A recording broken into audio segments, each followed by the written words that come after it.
It's Roger and James here from the DisKingdom Podcast. In this episode, I'm going to be talking about the brand new Star Wars pinball tables for The Last Jedi. There was 2 tables. Was able to play them over the weekend. Luckily, was sent like a review code, so that was pretty cool to be able to play them. One of the best things about when I play like this is I get really high up the leaderboard because no one else is playing, and it's great. I get really good.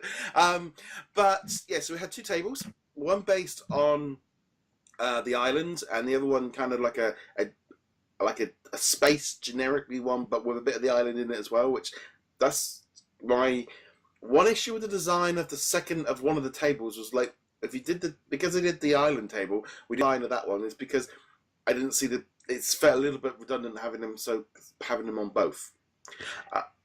No, go ahead. Yeah, table wise.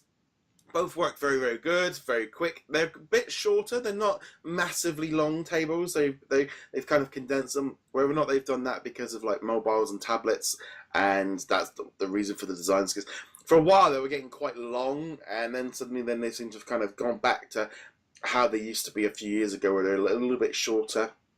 It's out on PlayStation 4, Xbox. It's coming to Switch. It's not out on the Switch at the minute. There has been some technical issues, I think, with the main Pinball FX 3 on the Switch. It's not been playing ball quite literally properly, so that might be why they've delayed it. It's coming out on mobile devices as well. But it's on Steam though, right? Yeah, it's on PC players. Yeah, it's on PC. I think it's pretty good price. So you usually price 2-pack, and you get the 2 things. For me, I do like the Pinball FX now is such an improvement over the previous game because I like all the single player challenges, and you're getting constantly unlocks because I'm constantly unlocking things as you're going along, and it just seems to work quite nicely with the Pinball FX3. I'm really starting to seeing it going in. If you like pinball games or you like it's very much along the lines of I think with pinball, it's either you like it or you don't. I like it because you can just pick it up, play it for 15-20 minutes. That's it. I'll be honest, I probably would have gone Switch had it been out on the same day, because to me it's a natural handheld game to just be able to play, and I like playing it in long version. And also generally I used to play a lot of the other tables on the Vita when I had it because it was cross-buy. So that's the only thing that I missed, because that was one of the main things I did with pinball. But generally, again, it looks great. The voice work is it's not original. Ray sounds a bit like Ray. Luke doesn't sound anything like Luke, so that was a little bit of an odd one. It's not like they just pulled audio straight from the movie. Well, I mean, they use a lot of custom dialogue in these ones too, for whatever reason.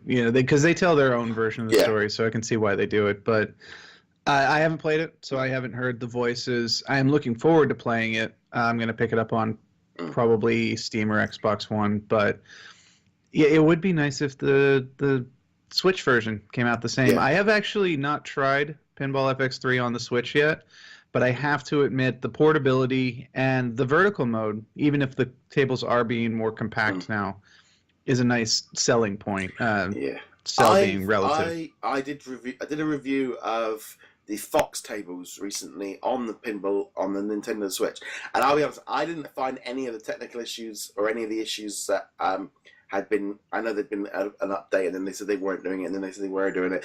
But I have played the Fox games on there because none of the Star Wars or Marvel ones are on the Switch. You see, that's the odd thing. But as far as this goes, great addition. Great. It's just fun.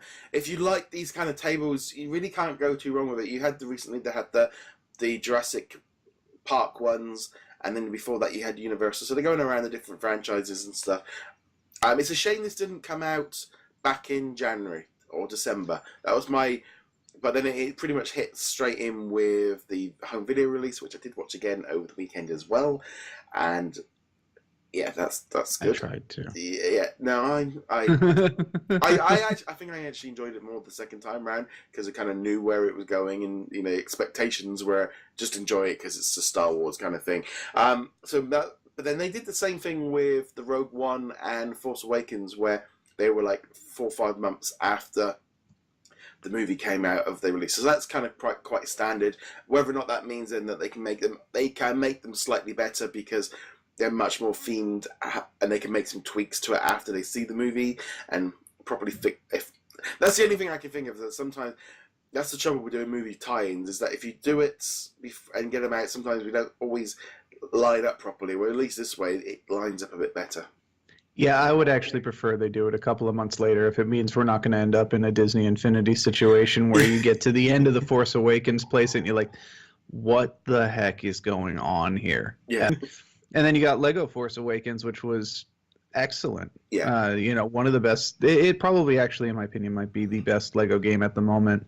But we'll see what else they have in store. But yeah, I'm perfectly fine with the FX tables coming out alongside the DVD release, as long as it's consistent.